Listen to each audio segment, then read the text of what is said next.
I invite you to take your Bibles, please, and turn to Ecclesiastes, the 9th chapter. We're in lesson 8, and we're going to be coming to the close of this 9th chapter, and we'll go into chapter 10, which we'll cover lesson number 9.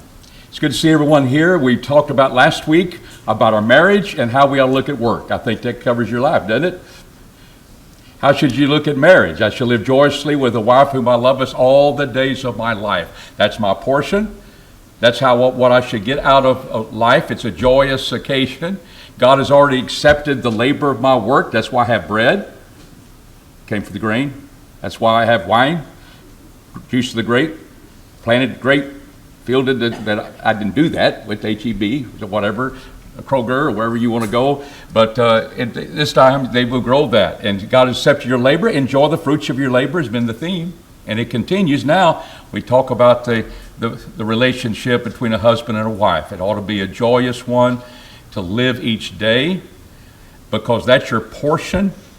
That's what we can get out of that, to enjoy those things. We're not taking separate vacations. We're not coming and going and never talking and that sort of thing. So that's good. And then when we look at the work, whatever we find to do with all of our might, because there's no time to be working when we leave this life. That doesn't mean you become a workaholic and then you forget to have the joyous days with your wife. There's the balance of life just by following the teachings of God. But we realize that this is the time in which we do our work and not think about it be later. And I'll do this and I'll do that. I will do this with my wife, or I will be doing this in my job. But every moment we have a job to do it with all of our might. And we see the New Testament, add to your faith virtue, which means excellence. That's what the people of God, we follow the wisdom of God. That's what we do. That's what makes good employees. Good workers, and each time to see we can bring our wisdom and bring excellence to there, and we talked about that.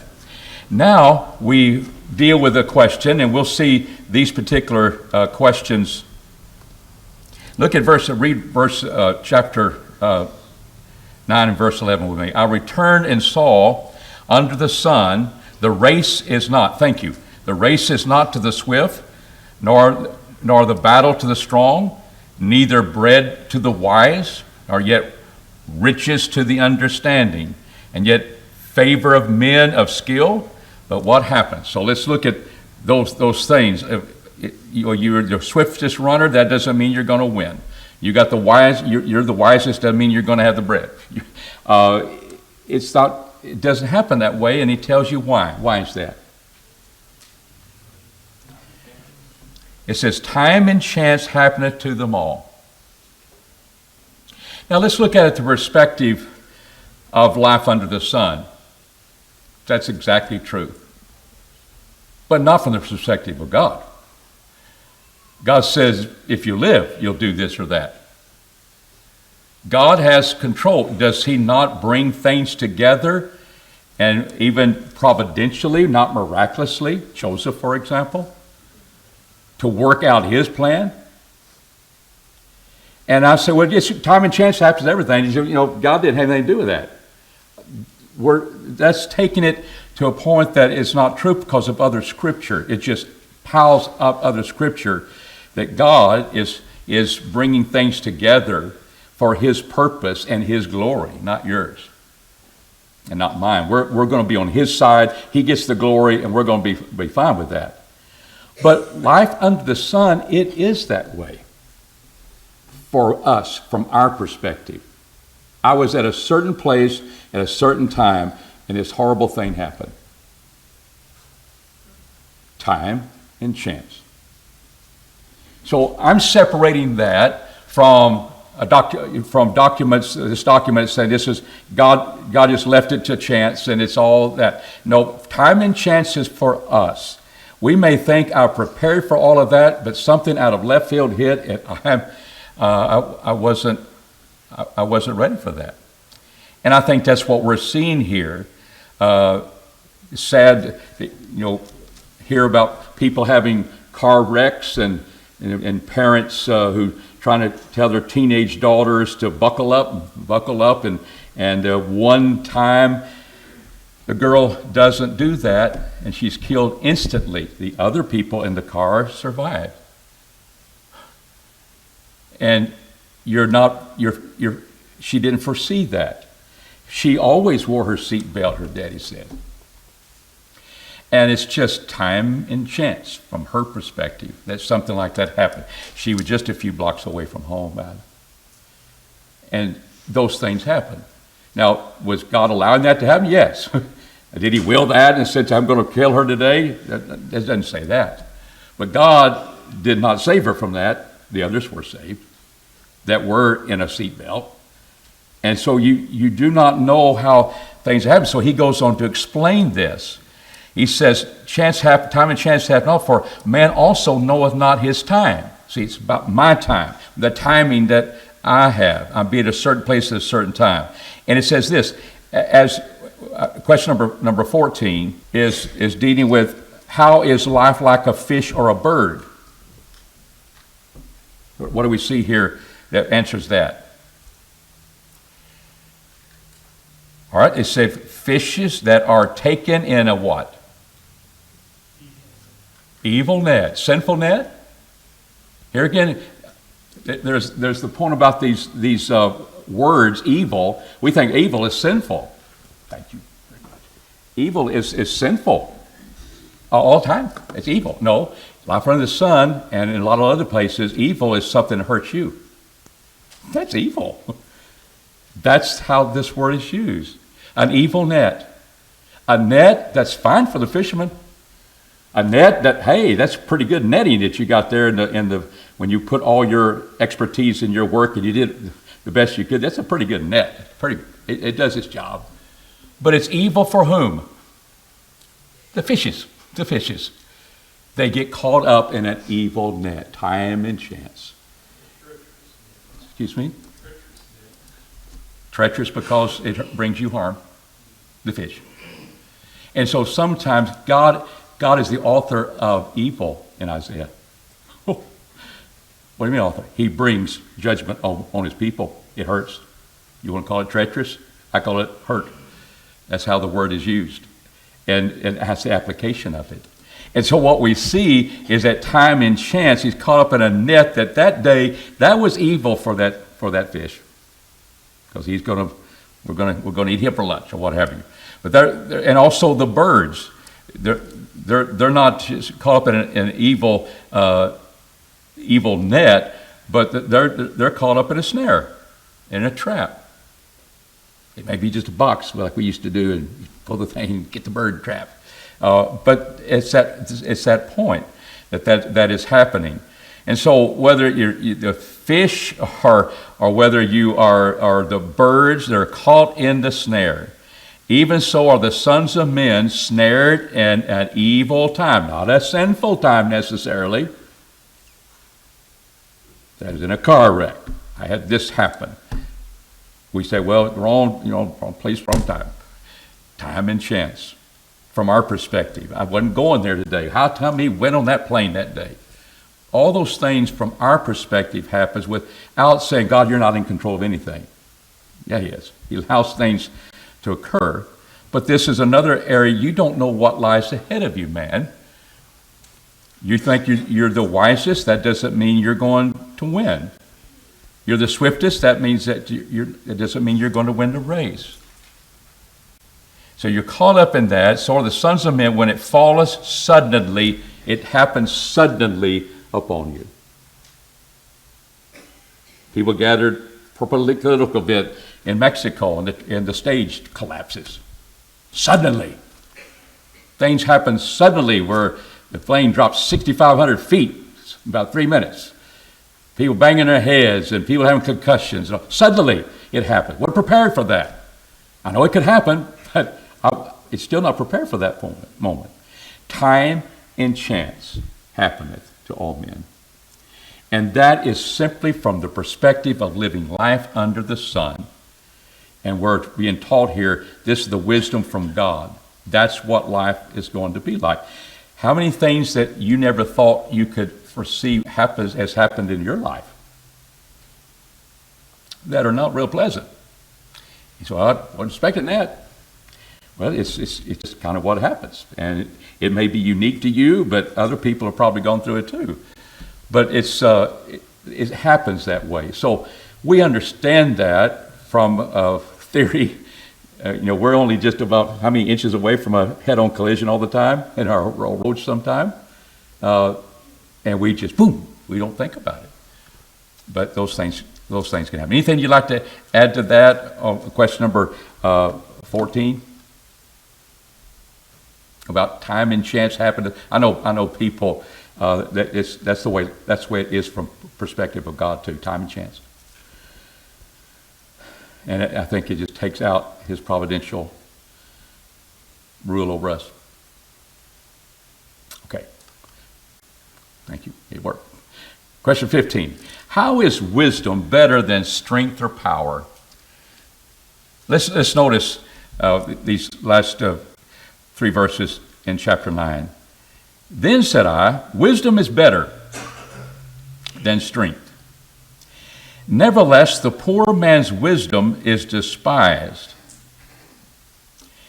and his words are not heard. The words of the wise heard in quiet are better than the cry of him that ruleth among the people. Wisdom is better than weapons of war, but one sinner destroyeth much good. So here is verse number 13, leading up to that. I've also seen wisdom of the son of this wise. It seemed great unto me. There was a little city. Here's his illustration. And we kind of read, wisdom is better. But here's the problem that he brings to our attention.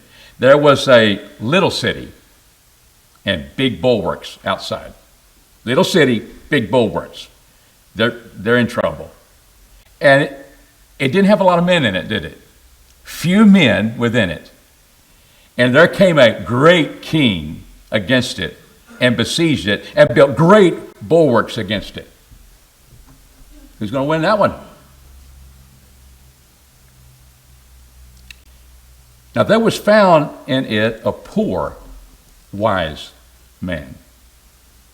And he, by his wisdom, did what? Delivered the city. I don't know how he did that. That's not the point. He did it. Did he make compromise? Did he have strategy that, hey, we'll just kind of take them off one at a time? They have more men than we do, and we'll warfare techniques and all. Didn't say. He said he delivered the city. Yet what's so sad about it?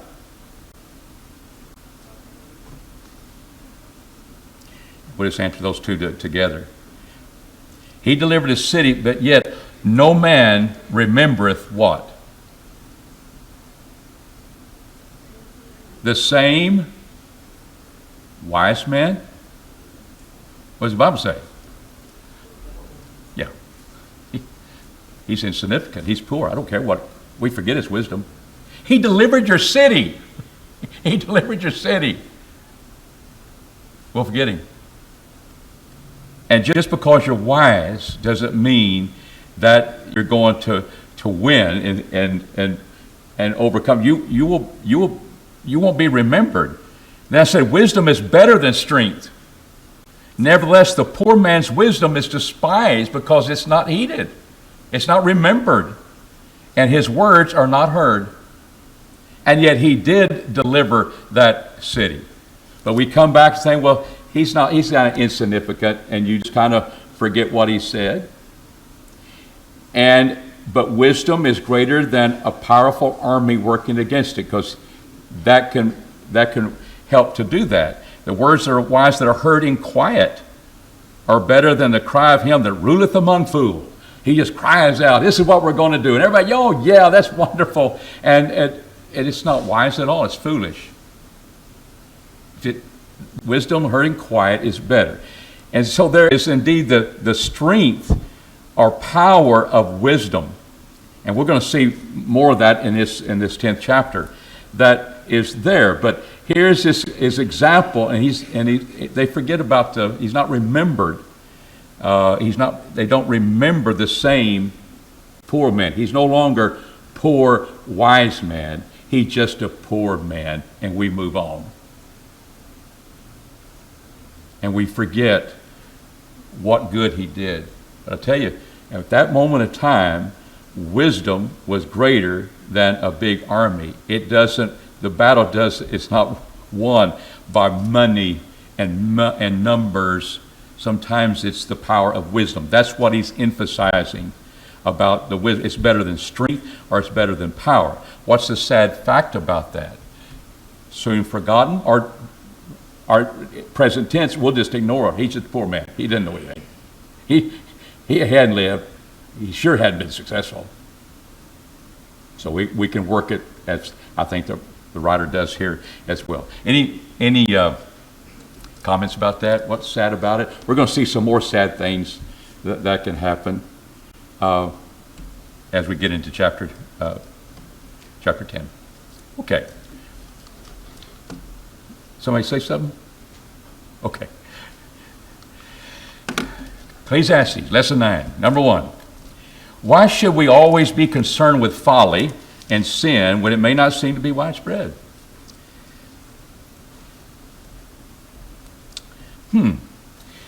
Dead flies cause the oil of the perfumer to send forth an evil. There's that evil again. It's just sinful. What kind of odor is it? It's an evil odor. What does that mean? Fragrance is not real. It doesn't smell good. That's morally evil? Not necessarily. That's why you have different type of perfumes. Everybody has their own. But it's evil because what's happened? Dead flies can destroy that. That's what makes it evil. Call it treacherous. I don't necessarily call it sinful.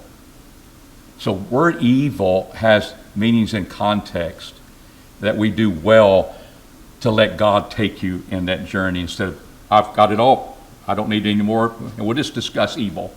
And you go all over the place with all this stuff. But evil is seen here a lot in the sense that it's harmful. It's harmful, not necessarily sinful. Not morally sinful. It's just time and chance events happen that they're not about morality, but time and chance. And here's this. It just ruined it. It ruined a pretty good perfume. And he says, a wise man's heart is, but he says, and doth a little folly outweigh wisdom and honor. They're just a few flies. Flies. It's not too widespread, but flies in the ointment can bring forth an evil odor. So doth a little folly. A little folly. Hasn't been widespread. It's just a little folly. No, he didn't really mean that. You didn't get the meaning. It's foolish. And you begin to realize it can outweigh wisdom and honor. It can overpower perfume. It can outweigh wisdom and honor. I thought wisdom's so powerful. If it's not heated, it's not. And if it's with a poor man, he'll probably be forgotten. And then he's just a poor man. So we don't have to heed the wisdom, and we just have a little folly, and it can cause great harm. And I think that's the point that Solomon is making. Do we just let folly go, let foolishness go, and no. You bring wisdom is what we need to follow, and that's good when we think about our Bible studies and so forth. I have a point about is casual connected with our service to God. And one of the points that I've seen over the last few years that we just want to have a talking session. That's what we want our Bible classes. And I want you to talk. You may feel hampered by it because I'm talking too much, but the point is that just talk outside the box. Just how do you feel about that, Pat? Let's just talk about evil. And evil's morally reprehensible, and well, sometimes evil is not. What's the teacher doing? I'm bringing it down to wisdom. Hey, there's times when it may be sinful. There are times when it's just not that way. Gain knowledge, not because somebody wants to talk outside the box and just leave the ends untied. Just let everybody talk. And I'm not, participation and feedback is one of them. Every teacher wants that to happen. But that is to be what's going to be a good Bible class. Everybody's opinions. And we're not anchored in the Word of God. This is what God says. And we're taking these verses and trying to learn that I'm going to be careful from now on, if I weren't today, how when I see, I'm over here in Isaiah, and God is the author of evil. And then I look at the context, he's bringing judgment upon his people. Bingo. You all of a sudden your knowledge is going to be, I've got the categories now. Is there a third one? I'll see it. Sometimes it's just harmful. It hurts me. Not that it's more simple. That's just an example. But I've seen that in Zoom classes. I've seen that where people say, I'll just give their opinion, and you're not supposed to nail anything down. And if you do that, there's something wrong with you in trying to kind of limit knowledge. But a little foolishness, not backed with the wisdom of God, can cause great harm. And that's why elders in here, we don't do our Bible studies that way. And when Zoom comes on and when people are setting forth things that are not true, they take the lead and they're involved in stopping that. Does that make them enemies? No, they're servants of God.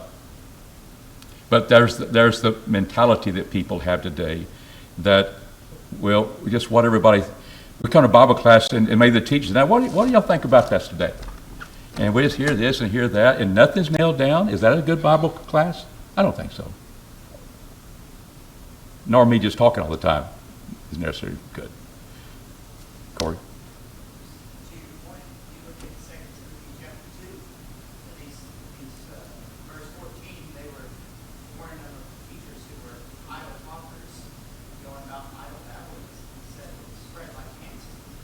Right. Paul called them by name, identified the source, and those things are there. So these are principles that we don't just let a little folly go by, as elders don't do that, and we should applaud that. Question number 2, what is the significance of the heart of the wise man being at his right hand? You lefties may not like this, but it's in the Bible. It's all through the Bible. Let's notice what a man's wisdom, verse 2, is at his right hand, but a fool's heart is where?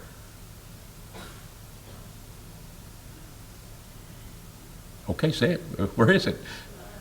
Oh, God hates left-handers. He's a fool, right? So we say, right hand, where is Jesus sitting today in his kingdom? Right hand of God. If your right hand causes you to sin, do what? Your most precious, exalted, honored position on the right hand. And that's where God, that's where his son is. That's the point. And it's just an exalted place. And the fool's heart is not in a place that's exalted. And so a wise man's heart is at his right place, a place of dignity and a place where it's honored, but a fool's heart is going to be doing things that are indeed dishonorable. And so when verse 3, also when the fool walketh by the way, his understanding faileth him. See, it's on the left. It's not exalted. It fails him. And he saith to everyone that he is a fool. That's so sad. He may think he's smart. He has a multitude of words and all of that. But in reality, he's showing how foolish he is or she is. And there's the folly that we're talking about. So the significance is that it's not you're not going to be in an honorable position. You're going to show not how your wisdom is, but how much of a fool you are. And that's where we look at question number 3. What does a fool manifest himself? What does he manifest himself to be? He manifests himself to be a fool, because he walks by the way, but he understands fails him, and he doesn't know which way he ought to go, because he is indeed very foolish. But it's not saying it's bad to be a left-hander, or it's sinful, or that sort of thing, or if it's even evil. It's just not exalted. It's not exalted place. And that's why if your right hand, not your left hand, I can do that's not honorable. The right hand, right eye. We must be willing to give up the most exalted thing about us to get it to heaven. And that's how Jesus is using that. Question 4. What should you be sure not to do when the spirit of the ruler rises up against you?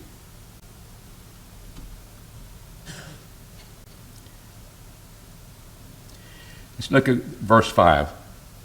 There is an evil which I've seen under the sun, as it were an error which proceeds from the ruler.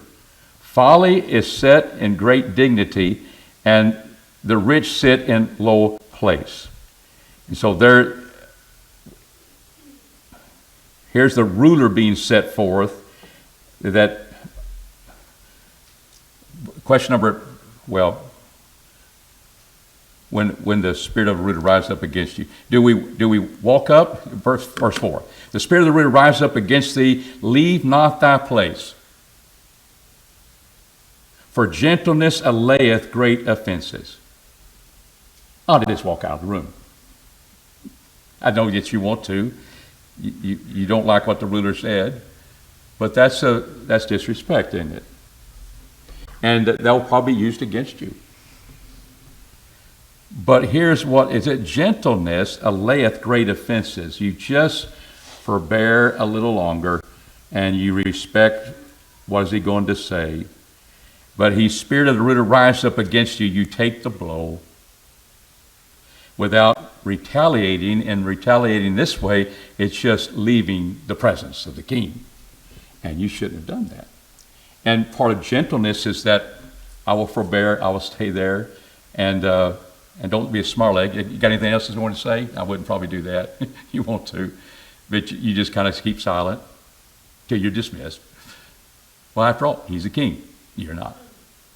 And it's just people lived under rulers that were very harsh, and he's just showing the wisdom that should be there, and that's the part of why it allays great offenses. It disarms someone to say, well, they acted the way they deserve to be punished. Well, maybe they didn't have a case against you, other than you irritated the ruler. A lot of things like that could happen, but it lays great offenses when we know with wisdom how to keep our mouth shut, and how to show honor where honor is due with a king, and to operate it as having self under control. Under some rulers, what can you see sitting in the dignified places? I read that too early, but there's an evil which I've seen under the sun, as it were an error which proceeds from the ruler. And what does he say? Folly is set in great dignity. What's the king? In reality, he's fool, but he's king. That's an evil. That can be hurtful to you, and it precedes error. It's not something that should be done. And the rich sit in what? In a low place. That's not where you ought to see that. They have resources. They have maybe wisdom to get the riches, but they sit in a low place. So the similarities there. The folly is in great dignity, and the rich is sitting in a low place. And they got to act according to the fool that's in charge. And he draws that picture. And so does that mean that every ruler is wise and every president is wonderful and do things? No, they can be foolish. They can be a fool, but you honor the office. As Paul realized, I didn't know he was a high priest. And when he retaliated in a way that he realized, I shouldn't speak against the ruler of my people. Any questions on that? These are just very quick. I think we can understand them. All right, what proverbs show that we should be careful by the projects we take on?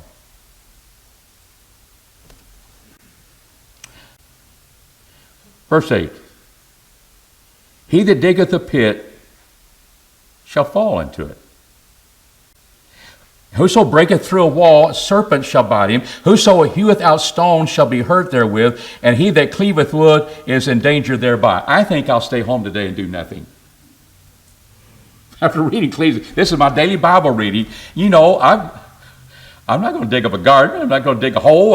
I'm not going to weed anything. I could be hurt. And we see some of the Proverbs, a sluggard, he said there's a lion in the street. Well, that's enough excuse not to go with it. But in this, I want us to see, why did he say you'll fall in a pit? So you don't dig holes? I fall in a pit? Not necessarily. Could it mean why I need to be careful when I do that? Yeah. It's not eliminating these actions because there's danger connected with it. It's that we need to show the wisdom to be careful about that. How many times have you gone to a wood pile to get wood? It's been there for so long, you cut it and that's fire, and there may be a snake there, a scorpion there, and you get bit by a brown recluse spider. What do you learn about where you stacked that wood a few months ago? It could be there. I want to wear gloves. Long gloves maybe, I don't know. And you just be careful. And that's part of wisdom. And sometimes when we're young, I'll pick that up. I'll take it on out of there. And there's a lot of times they'll get bit. I still remember, this is for my father-in-law became a Christian. And he became one. He died being a Christian. But he was an airline mechanic in the Air Force. Worked on jets in World War II. And I always admired him because he was a great mechanic. And I tried to learn as much as I could from him. So one day, we were going to change out the coolant in our radiator of my car. Had it in his driveway. He's going to help me do it. He said, well, Jerry, we all know about that. Well, I didn't. And so I wanted to do it the right way, and he had his way. And there was that part that you couldn't get that thing, it kind of froze up a little bit. And he went in the house to get the proper tool. And I decided, I think I'll take that off. And I broke it. I won't tell you the words he said to me when he came back, because in the Air Force, he's a man of the world. But I was so embarrassed because now what are you going to do, Jerry? It's just leaking. And we can't stop that. I've learned how careful and slow and where wisdom, he's been there before, I'm sure. But he taught me that in an embarrassing moment. And so Kathy and I, we drove home. We had to go to 30-something miles, and I was stopping to make sure I didn't run out of radiator fluid. And having to go the next day and get a brand new radiator instead of just changing out the fluid. And I'll always remember that. You learn things. But as young, I said, well, that's no big deal. It's just a little thing. I just took a screwdriver, a pliers, and I just broke it in two. And I've learned that I'm very careful what I do. Now, I may still be stupid, but I sure do take my time getting there. And it's helped me a lot. It just shows that we got to be careful of the projects we take on. And that's in everything that we do. And wisdom says, hey, there's danger here. You dig a pit and you didn't you didn't give warning signs, you may fall in it when you're backing up digging the other hole. And all those things, it's not that these things are not to be done, it's that you just be careful. What about hewing out stones out of the earth? Can a stone get away from you and hurt you? Yes. You be careful how you dig those out. And I think that's the point that he's making. Any Anybody want to tell their story? You're smart. What does wisdom declare if you want to weed your garden with a dull hoe? David? Yeah.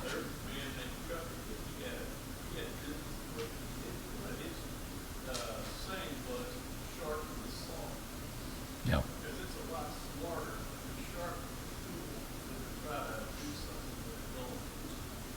But how many times have we done that? Cause why? It's going to take time to sharpen that thing. I'll just get it. What does he say here? You will have to use more strength, doesn't he? You have to use more power. When less power, more wisdom, you could have had something sharp. And I've trying to learn that. Well, just make sure your equipment's sharp, and you'll make the job easier. And that's what he's saying there. He says, if the iron be blunt and one do not whet the edge, that means sharpen the edge, then must he put to more strength. But wisdom is profitable to what? Direct. You know things are dangerous out there. If the serpent, let's just deal with question verse 11. If the serpent bite before it is charmed, then what's the problem? Why did I pay all that money for a snake charmer? What did I do that for? Isn't that the point that he's making? What good has it? Then is there no advantage in the charmer? What's the charmer supposed to do? Get that cobra kind of hypnotized, they won't bite me. But if you get bitten before that, why did you go that trouble? It's just foolish, and that becomes something that you have to deal with. So these are, I thought all that was just in cartoons where you charm snakes, but you hypnotize alligators, you can do all sorts of things in nature. What is the fruit of the words of the wise man? Question number 9. Verse 12. The words of a wise man's mouth are gracious, but the lips of a fool will do what? You'll swallow him up. He goes his way, and it just eats him up, because it shows how foolish he is. The beginning of his words of his mouth is foolishness. The end thereof, his talk is mischievous madness. There's mischievous where it is indeed harmful. It's harmful madness, but his words sounded so good. But when you apply it, it becomes something that is so bad. And so that question number 10, why should you not dismiss words that come out of a mouth's fool as not going anywhere? They may take that on as being wise and cause great harm. You don't let foolishness continue when you realize people are going to be harmed by that. Very quickly, number 11, one who is words or says a lot of things, who speaks words or says a lot of things on a subject it should be no doubt wise. That was a very quick, having to put that together quickly. So if you can make sense of that question, is it true or false? Yes. Just because he's wordy doesn't mean he's wise. And that's the point. For because he may be saying a lot of words, like in verse 15, the labor of fools wearieth every one of them, for he knoweth not how to go to the city. But he just telling them, well, go here and go there, but you can't even get to the city, so we can get food. We can get lodging. He didn't know how to get to the city. But he may say a lot of things, but it doesn't accomplish any things. And he says, and that which shall be after him, who can tell him? Man multiplies word, but he may not know what shall be. He doesn't know how to get to the city, but he talks a lot. And so there's that doesn't make one wise just because they're articulate and they say a lot of words. We'll start here next time. Our time is up. What should sober our thinking when we are enamored with the multitudinous words, when abundant words? And we'll talk more about that next time. All our lessons out there to pick up, and we'll continue on, and we'll come to the close pretty quickly. Thank you.